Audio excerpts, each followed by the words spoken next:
This episode is brought to you by Indeed. When your computer breaks, you don't wait for it to magically start working again. You fix the problem. So why wait to hire the people your company desperately needs? Use Indeed's sponsored jobs to hire top talent fast. And even better, you only pay for results. There's no need to wait. Speed up your hiring with a $75 sponsored job credit at Indeed.com/podcast. Terms and conditions apply.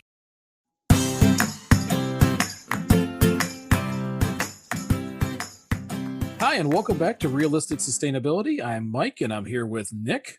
Good evening, everybody, and good evening, Mike. I am so happy to be here. You sound like you are feeling way better now. Have we hit the 100% mark? Is COVID long gone? No, I'm actually tipping around 90. COVID is not long gone. It's still luring around every corner like gravity, my arch nemesis. Well, but you seem to be much, much better. My spirits are in far better shape than my body is, sir. Fair enough. And that seems to be the general consensus because we had a big chunk of our family that contracted COVID at the same time, and it seems like a lot of people have some lingering effects. I'm glad that we can still get you on here. I'm happy to be here. It was really kind of freaky and disconcerting for a little while because, a lot of us, even the people that took it seriously, never really paid any mind to COVID. I mean, anyone that's ever known me knows that when I talk about being sick, it's more so just to say that I don't get sick. Well, I got sick, and it wasn't fun. Right. And another fun thing today, aren't you glad you are not driving out to Durand today to record and that we're doing this over Zoom? Yeah, I am. Funny story today. Xander got volunteered to shovel one of the neighbors' driveways, and I thought that was really cool, and I was really excited he was going to do it. And I got him there just fine, and then I got home. But when I got home, I got stuck in my own driveway. So for the listeners, we always record these in advance, and today we had about 1.5 feet of snow here in Michigan. The way my house sits with the fences next to my driveway, it creates a tunneling effect for wind, and Jamie and I went out there with the good old shovels because I don't like gas-powered equipment, and all I have is electric, and I do not have a electric snowblower yet. Mainly because I only would really use it 2 or 3 times a year. But today is one of those days that you would have really used it. It took us quite a while to clear all the walkways because in the driveway it was up to 2 feet. Yeah, there's no world where I was shoveling our driveway. It's exercise. It's exercise. My driveway is almost 3 of yours. I mean, if each side plus the loop, it's almost 3. It's maybe not exactly, but it's big enough to where I said no. The far side by the chicken coop, the snow was at least to my hip. And it wasn't the entire side. It was like the right side of that part of the driveway was in my hip. And then 3 feet over on the left side of that side, it was my ankle. The drift was insane, thus getting the truck stuck. Well, and we're not done. I think it's supposed to give us a little more tomorrow, but about 1 foot more between 8 and 10 inches. Between 8 and 10 inches more on Thursday. It's exciting. Not really. On top of the fact that every time the wind blows, you got to shovel again anyways, because we're building those tunnels now. My house is right next to that fence. There's a driveway. You know this, Nick. There's very little space. There's no yard between my house and my driveway and the fence. So we have the snow piled up to the windows, up against the house, but we no longer can do that because when you throw more up there, it just falls back in the driveway. So we have to physically carry it either to the front yard or the backyard to dump it. So now trying to clean the driveway is going to take 2 hours. So today's episode, I want to talk about automation and how automation can affect sustainability. This is a much more complex topic than it sounds because a lot of times you think automation, you think about efficiencies, it's always a win.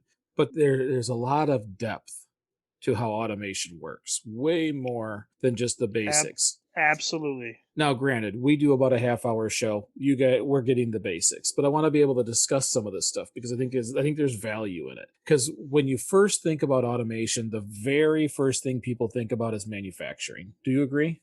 Yes, manufacturing, but they think about it in a negative capacity as to that's where all these jobs are going to go. They're going to fire us and get all these robots. That's where I think people generally believe it. I mean, that's where I've heard conversations go. The moment you bring up something like that's where they head. Well, in that context, that is true. There are a lot of jobs that robots can do better than us. As an engineer who has to send recommendations to plants, I've put scanners in places where there used to be a person looking at things, and Mm-hmm. over time, those efficiencies really do add up for a manufacturer. The flip side is you're right. Less and less people work those jobs. Now, are they really jobs that are really cut out to enrich the life of a person? No, but their income is. They need that income. So we have to talk about when we talk about manufacturing, we have to talk about first production. Second, some manufacturing things that I know some people aren't thinking about, which is 3D printing at commercial scale, and you can do it with metals. It's called additive printing. And then shipping and receiving and storage. Okay. So, production wise, I know with automation, it absolutely greatly reduces energy consumption, which is funny, but it does. And it makes things much more efficient, and the manufacturing waste drops dramatically. I think the best way I can connect automation to everyone's daily lives, I'm going to take a little step before automation per se in terms of manufacturing. But we've talked about this before.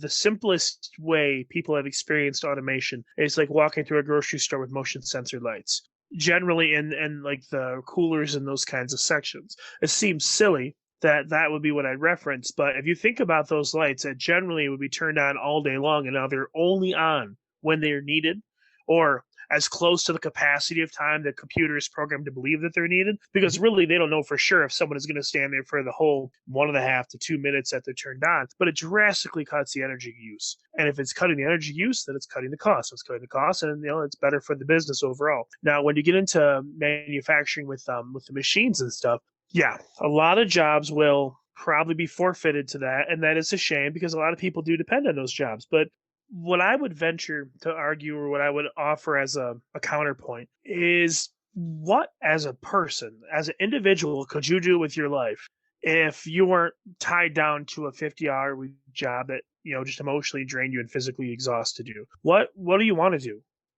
What could you do to enrich your life? What could you do to make your life enjoyable, to make your life happier, to do something fun with your family and your children? And I say that because it's real easy to be burnt out in one of those jobs, because those jobs are soulless, so they're mindless. That's the prime reason why the machines are such a natural next step. If nothing else, on top of increasing efficiency, on top of lowering the cost overall, it will make the assembly lines far safer, because I'm sure that it's very rare, but those stamping machines, those are very forgiving when they come down. If someone slips and they lose a hand, they lose a hand. I personally believe that is the next best step for manufacturing, is to be automated. As automated as possible. Some things you may need people to oversee the robots, and you might need some electronic engineers or computer programmers or analysts to really kind of oversee the software and whatnot. I think it's a great thing, personally, for me. There are some fully automated plants, and I don't mean no human in the building, but few. Especially in Asia right now, there's full-blown plants that they don't even turn the lights on. It is pitch black in the building because robots don't need to see it.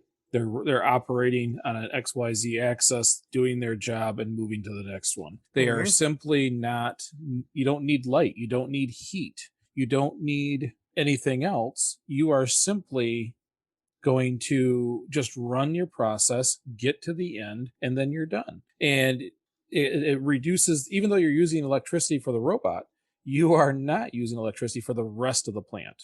That's very true. And with those kinds of plants, with the huge ceilings and the massive light fixtures, not having the light on is going to be a huge savings. Because I know these robots they're not cheap. They're very expensive. When you factor in how many years that robot's going to be good for with minimum maintenance, versus the staff, like let's say that robot replaces 2 employees. If each employee makes $50,000 a year and that robot lasts 10 years, are you telling me that robot's going to cost $1 million? No, well, probably not. Chances, yeah, it depends on the robot, depends on what you're doing, depends on the job, but it's almost always cheap. And when you start dropping the facility's energy consumption and cost, they can do things like offset with solar. You take a large facility like that, cover the roof with solar, and you've even offset even more. So your 30% gain, because you no longer have lunchrooms and you no longer have places where people are cooking in the factory. You don't have all these other bathrooms. You have much less of that kind of stuff because robots don't take lunch. They don't go to the bathroom. Well, you're right. And when you say that, that's a very interesting point. I'd like to take credit for it, but you got it out of your mouth before I could. And the water consumption, the electricity consumption, just in restrooms alone, is probably immense. If you have a factory with 500 people working every day, 3 shifts, how many restrooms? I mean, you think about it, all the if you each person takes one restroom break per shift. That's a tremendous amount of resources. So that would be drastically good, for, like far better for the environment if they weren't utilizing that. I mean, because you're still going to have power in the building. There will still be a section of the building where there's going to be some supervisor that oversees, this region of robots, or someone that does do the programming or does like maybe monitor the network. Because I'm sure that to be on their XYZ access, they're going to have a network of programming where someone can log in and say, oh, this one's off or this one's malfunction, and they can freeze that robot and go make the adjustments needed. I'm certain that guy is going to have to exist. No, yeah. Oh, yeah, Um, absolutely. so there'll be some people there, but if you go from 500 individuals down to 50, that's an impressive improvement. Well, and it's funny because that is only the first step of changing manufacturing. There are some items that are only a couple of pieces, okay? And Absolutely. it doesn't matter if they're plastics or metal, 3D printing can do that now. So what you end up with is a couple of small places in each region. So instead of having these huge factories with all this massive amount of equipment and paying all these people and doing all these things, they have these small regional centers. And when someone in that region orders a part or a piece or whatever it happens to be, they print it on demand, no warehousing, and they just ship it from the closest one. Well, think about all the plastic pieces in your vehicle, even a brand new vehicle. You have things like your door handles, your door pads, you have your dashboard, the knobs on your stereo. Usually, your steering wheel is either a vinyl or a plastic cover over a small piece of metal. There's tons of small pieces in just in the interior, not including hoses and caps and stuff under the hood or the soft brake lines. So there's tons of things that can be 3D printed in a vehicle, tons of them that you don't need to have a factory for. And I will say this at risk of sticking my foot a little deeper in my mouth: when you have it automated and everything is programmed, once it's been figured out to a science and it's automated, your quotas for usable parts, if you are a factory that still does in fact need a quota, your percentage is going to go from like 70% up to about 99. Very rarely are you ever going to have something that's not usable because it's perfect. It should be. Well, there's very little variance in what you produce. When I was at U of M, I was in a class called life cycle analysis, and it was where I learned some of the things we talk about in this show, where we talked about paper versus plastic, the bottles and all these, the reusable cups versus plastic and paper cups. Mm-hmm. We had to do our own life cycle analysis. Now, I did not know that doing a whole one is something that you just can't fully do within a semester. And I made it even worse because instead of picking one of these other ones that people have done before to be able to use that information, I decided to compare the fuel injectors on the RS-25 rocket boosters that NASA uses in their engines from the supplier that they've always used prior and their new supplier who used 3D printing additive materials.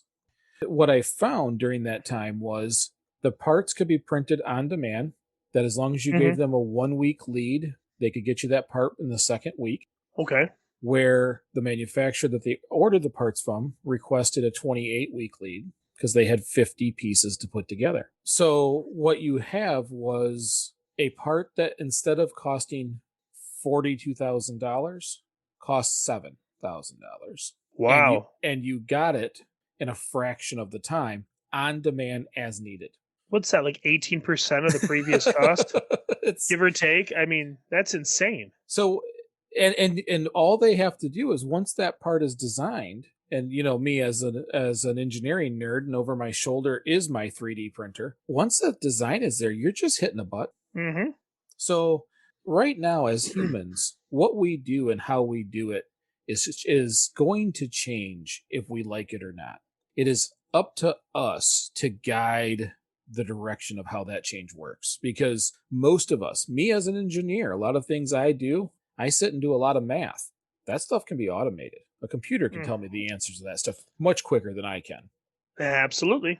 When I take a look at a part and it takes me several hours to figure out which millimeter movement is going to make this work in which direction. It takes a computer a split second. The simulation group could have probably told me that answer long before I even got it loaded. That's probably accurate. So it's not just labor. The Oxford study that was about 7 years ago, that I was one that posted it everywhere and caused all kinds of grief, but it was telling us which jobs will not simply not exist. We joke about people want too much money, so now they get replaced with a robot. They were getting replaced with a robot if they wanted the money or not. I don't think, okay, so I think that is an unfair assessment.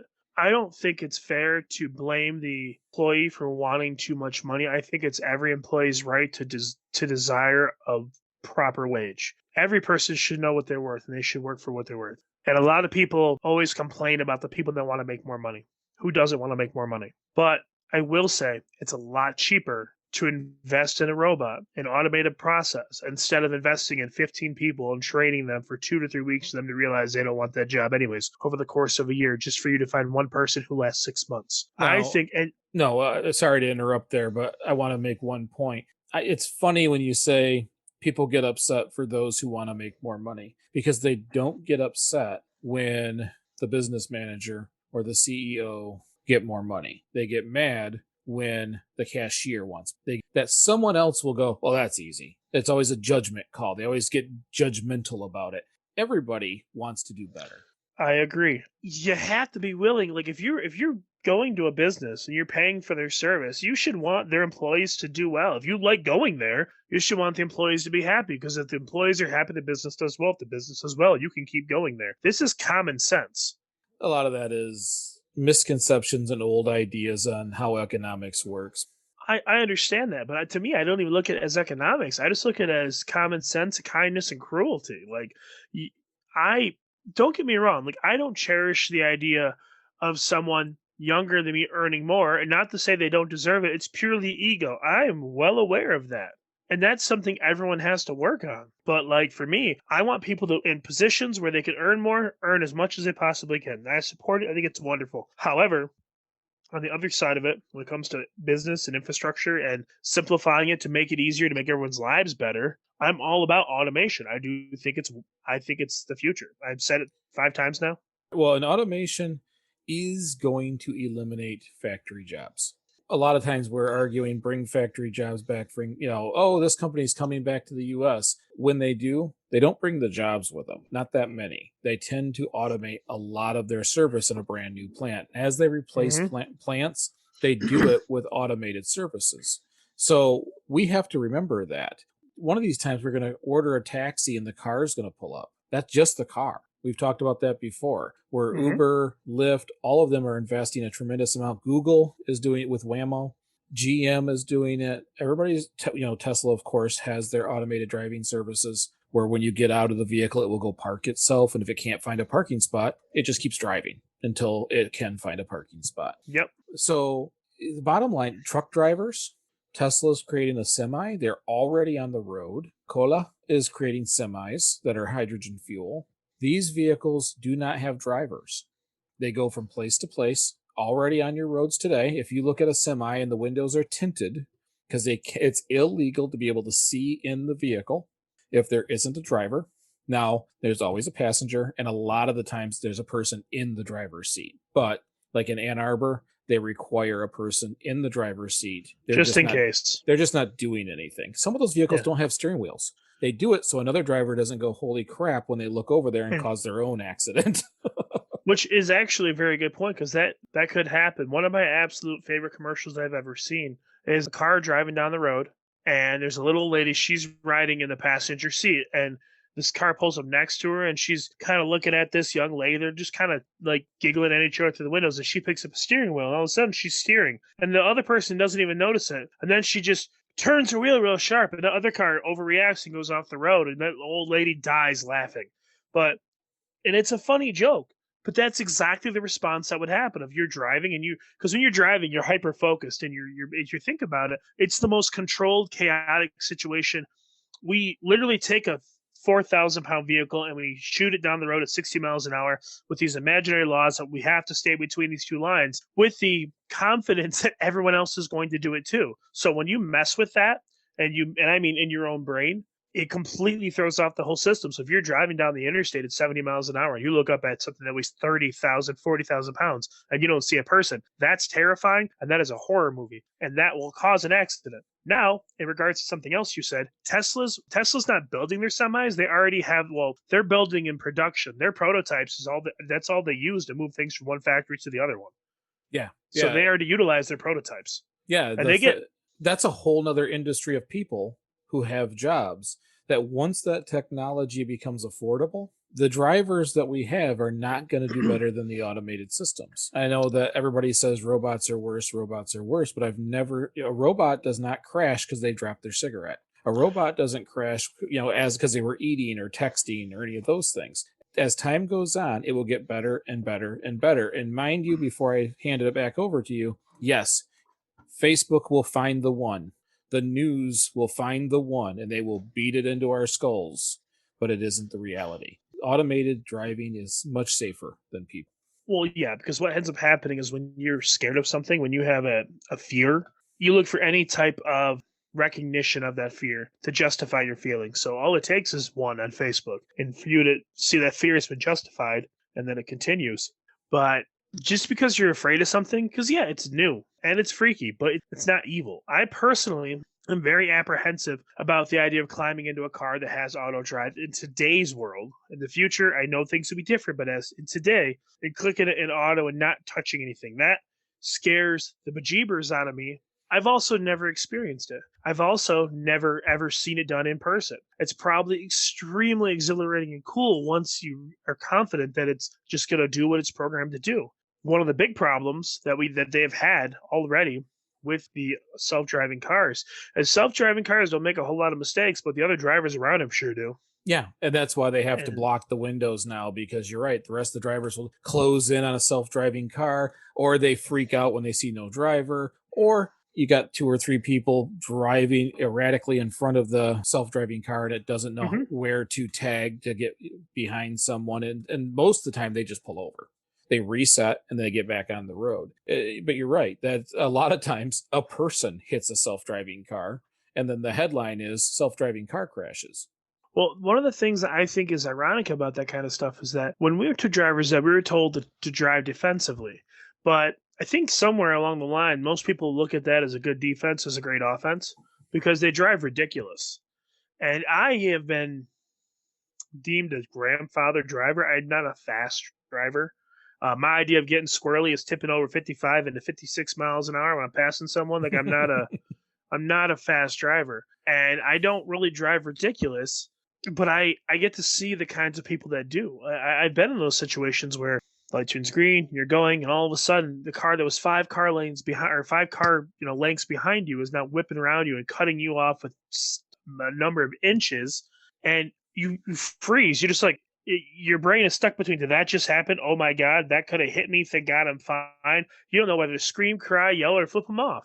And then, of course, there's the horn, which apparently is the Band-Aid for everything. But people drive around that, and they're going to do it around a Tesla or any other type of car with auto drive. And what are they going to do? I mean, depending on the type of road they're on and how many lanes, they can't exactly they can't pull over on the interstate if they're in the fast lane.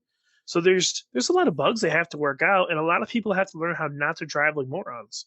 But I don't step away and consider the notion of it not being the future and not being what I think everything should move towards. Personally, if everything was automated, let me rephrase it. If anything and everything in life that was not necessary to have a human touch was automated, it would simplify life. It would make it so much easier. I don't think for a moment that things are better because people built them. I don't. When I look at sustainability in manufacturing, automation is a massive win on sustainability. Yes. It is. It's not even remotely close on energy sustainability. Human sustainability we'll talk about in a little bit, because we got to make changes if everybody can't do the jobs they've always done. But manufacturing with regional work, smaller factories, or even 3D printing, you no longer have storage. You've reduced the amount of buildings you need. You ship from a closer location. Part of that, remember, get your things regional. That's what this helps do. And it just uses a fraction of the energy it once did. Now, it's different with transportation. Automation is likely at this point, if we are not moved to a fully clean electrical smart grid with microgrid structure, if it is the same grid we have today and it's internal combustion engines driving themselves around, it will be a tragedy. Even if it's electric cars on our current grid, it will be a tragedy because cars will be cheap. None of us will own them. We will use them as we see fit. You will order them on your phone. The car will show up. They'll be driving all over the cities empty, waiting for commands. They will be sitting in parking lots, using up space. They will, like the Tesla now, if you get out of the car at the movie theater and it drives away and can't find a parking spot, it just keeps driving, keeps driving, keeps driving. It's all electric. But right now, you're still pulling from natural gas and coal when you plug it in. There is kind of a problem with automation and vehicles with sustainability. Well, yeah, the infrastructure needs to be completely overhauled. Even if it's a little bit over the course of time, it definitely needs to be upgraded. I would like to see, when it comes to automobiles and that kind of stuff, I would prefer a world where automobiles transfer instead of a need into more of a want. Because personally, for me, if I didn't need to own a car to go to work every day, if I didn't need to drive my rusted out truck to work or get stuck with my rusted out truck in the snow every day, I would. If I had something like a rent a car or something like that would show up, do its job, and it would leave, that would free a lot of my time and a lot of my money up. But also, if I did want to own a car, I would own something I actually love, actually like. Whether that's internal combustion, something classic and old, just because it's gorgeous, or it's something new like a Tesla, I'd be able to enjoy it more. When I had said a little while ago about like not having jobs where people aren't needed, what I was trying to emphasize is that people should put their time, individuals should pour their heart and their time into things they love, into things that matter to them. If you're going to spend your life dedicated to something, why not do it to something you care about? Automating soulless jobs gives you that freedom. Yes, it's scary. Yes, it's hard. But just because it's new doesn't mean it can't be reconciled. And it's not like they're going to pull the plug and everyone's going to be unemployed next year. It'll be done small, time at a time. It's not going to be, no one's going to just clean slate, wipe everyone out.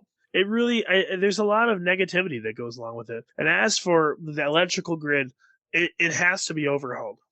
I don't know. I think we should expand on solar as much as we can. Like I watched a podcast or a seminar where Elon Musk talks about how he doesn't believe they can get more efficient with solar panels. He thinks that they're as efficient as they're going to get. We just have to find better ways to store the power.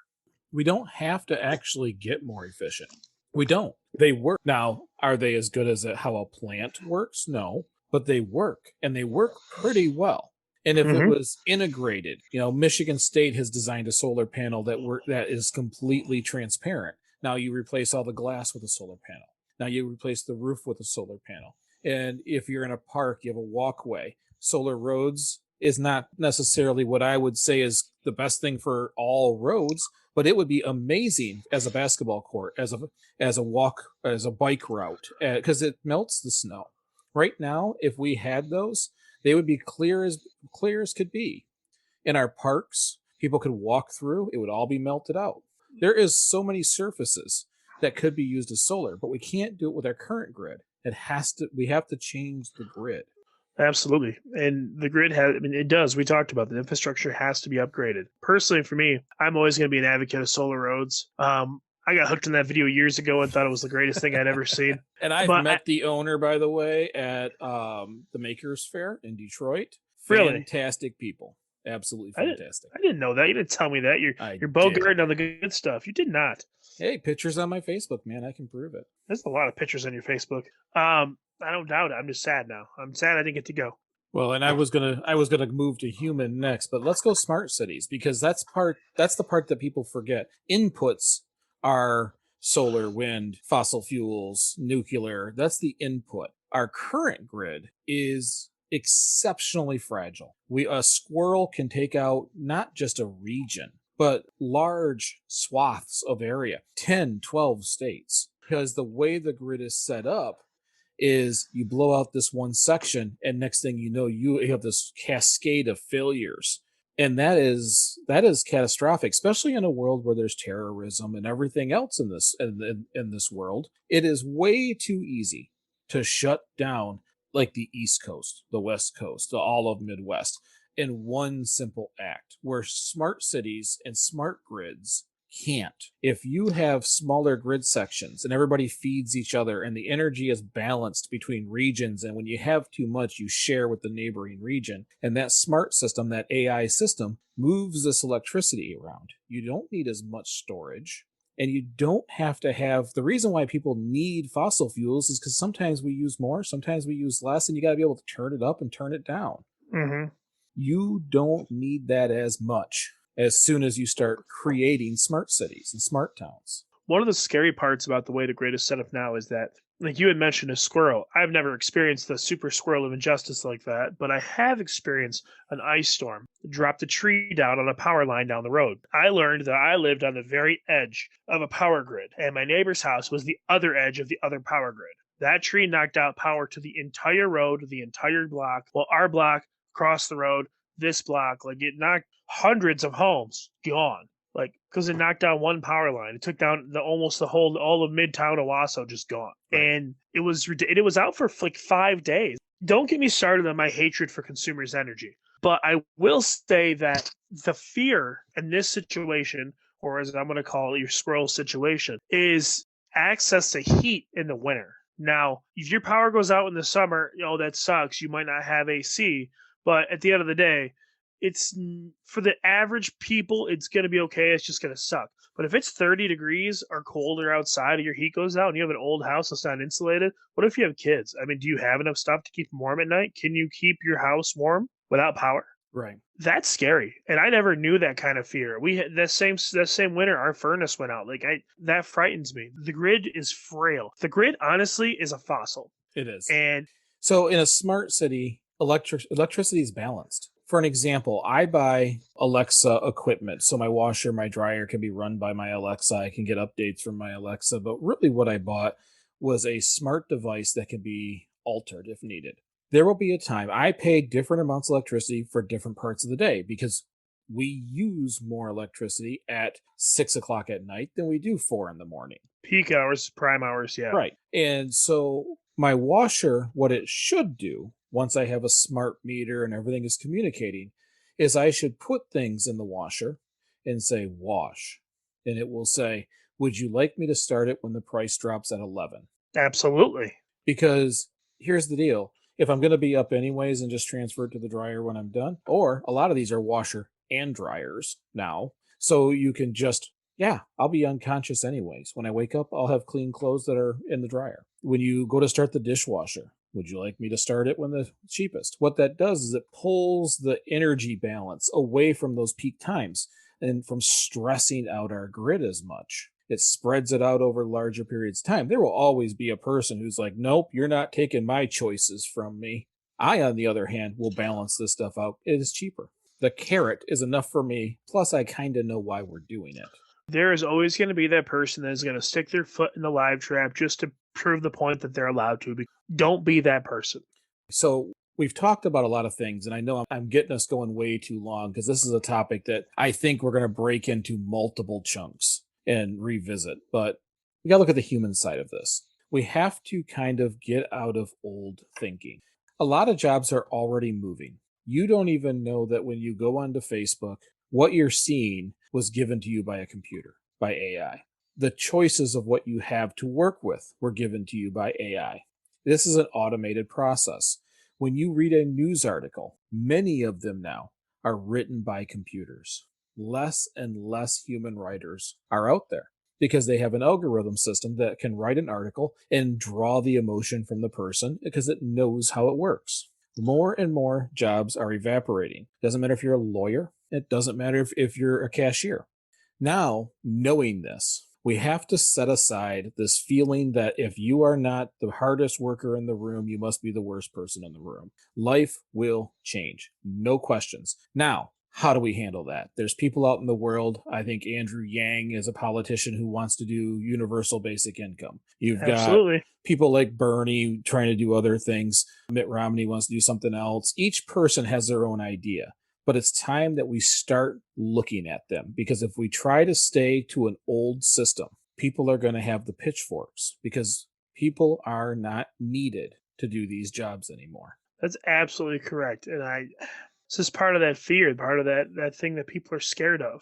They are not comfortable with things that are new. And that fear, to some degree, it debilitates progress for them because the rest of the world eventually, step by step, is going to move towards that new door. We're going to open it. We're going to step through. We're going to have a bright future. And I'm 34, which means I'm nearing the halfway point of my life. It's something I want very badly. I want to get to a point in life where I don't have to worry about these ridiculous notions like, can I drive to work without getting into an accident? Because I trust the way I drive. I don't trust everyone else. I will trust an automated car. I told you I was going to bring it up. I want to go get a burger. I want my order perfect, and I want it in 2 minutes. Because why not? Food service automation is coming, whether we like it or not.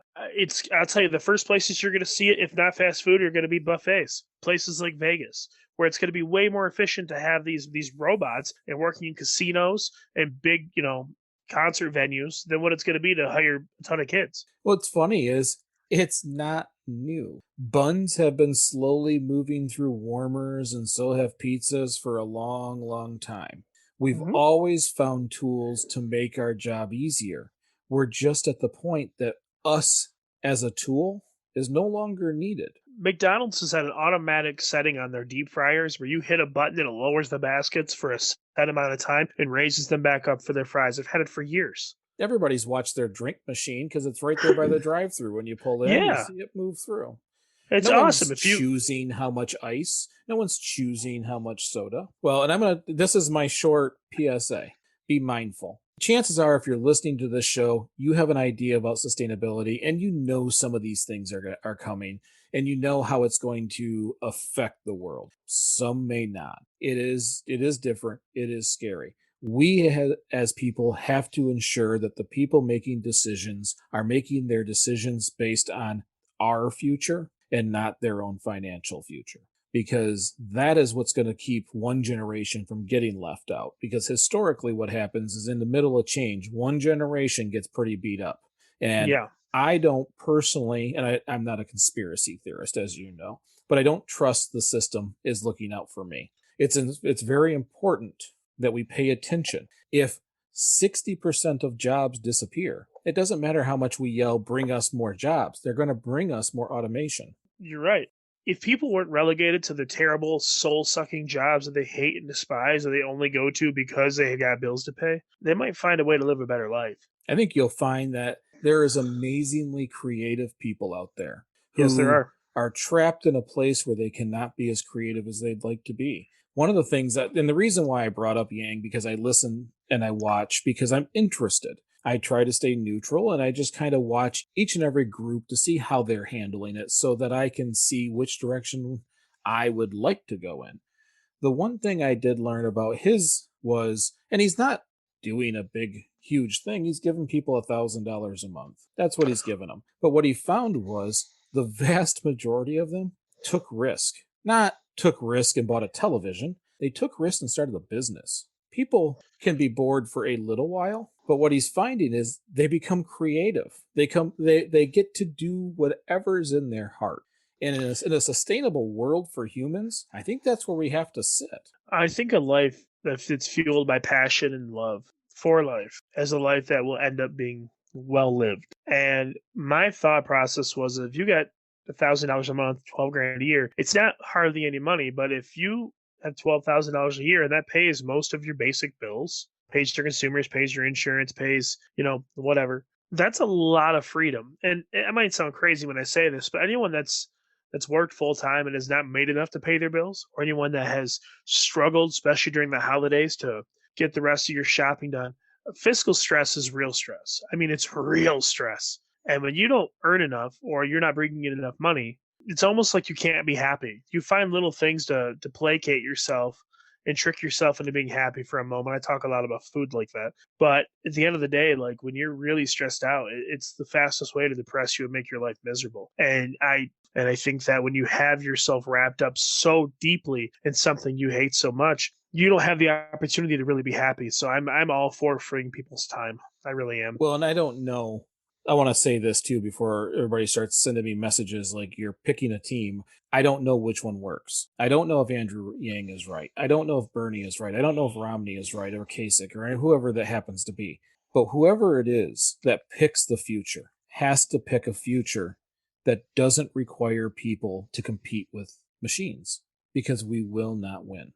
We don't win that unless it's a hugging competition. And I think someone can build No. one that we can, I think someone will build one we can lose. I So we have to have a future that requires us to be us as humans.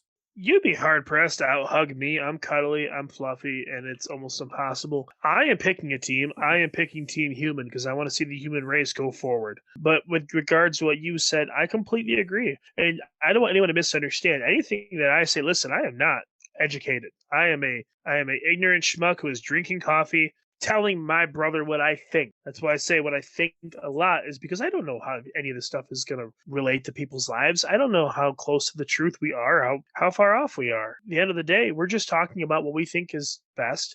And when we do come up with things that we think could help other people, we share the information, because, the best way to learn and the best way to give someone a new idea is to have a conversation with them. We're not trying to rub anyone the wrong way or to give anyone the wrong idea. If you disagree with anything we say, please let us know. I would love to have differing opinions. I want to hear someone else's perspective. I want to hear more than just, oh, they're taking the jobs. If you have a real concrete reason why you're afraid of automation, please contact us. Let us know. I personally would enjoy the dialogue. I think it'd be wonderful. Sorry about the rant, Mike. I just had to get all that out there. Well, and that's, as an engineer, I know in the long term, there's a 0% chance of stopping automation.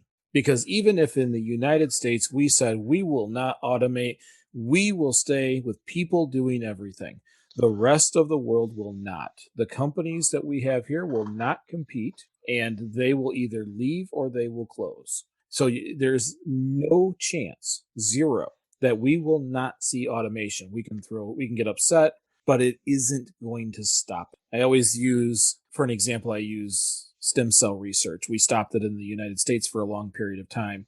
It didn't stop research. It just stopped our research. So when we started back up, we were 8 years behind. If we could just unify, even in the most basic concepts, the grid has to come first. We will not be a sustainable nation until the grid is functioning in a smart capacity, until it is, in a sense, automated also, and Yes. that its inputs are mostly clean. Yes, I said mostly clean, because there will always be some other inputs that maybe won't be solar. You may have some natural gas. You may have some oil, because we still have that up and down we have to work on. It's only over the years of just tweaking and fixing things little by little can we whittle that away completely. And so we have to focus on the grid first, the city second, and our future also. Even though there's fear of loss of jobs and all these other things, that's when society has to adapt to those changes. And when we don't, that's when people are hurt. If the world is going to change with or without your permission, and you don't move, you are left behind. So we have to pay attention to the people making decisions. Are they adapting with the technology? Are they taking care of the people? We'll have to revisit some of these things. Well, I got my knife and fork ready. I'm ready to chew it up.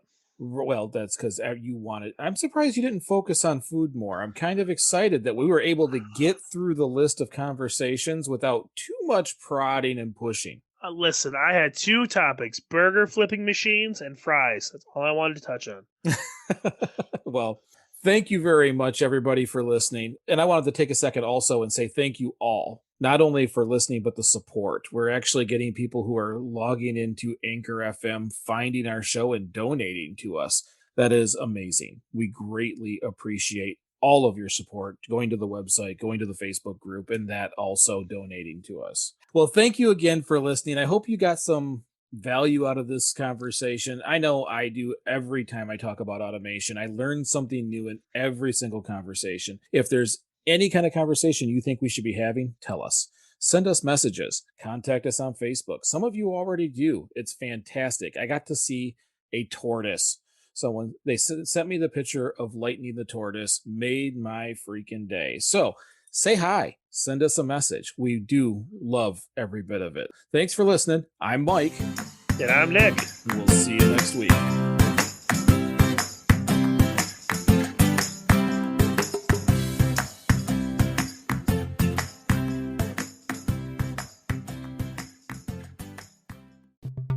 If you have the desire to be sustainable but are unsure of what can go in the recycling bin, or you're constantly forgetting the reusable grocery bags, check out Starting Sustainability, the podcast. Don't be frustrated or confused anymore. Starting Sustainability was created to help those beginning their sustainable journey. Each week, we give ideas on simple concepts you can easily incorporate into your current lifestyle. We also share stories of what works and what doesn't, so you don't have to waste your time and money. Check out Starting Sustainability, available everywhere you listen to podcasts.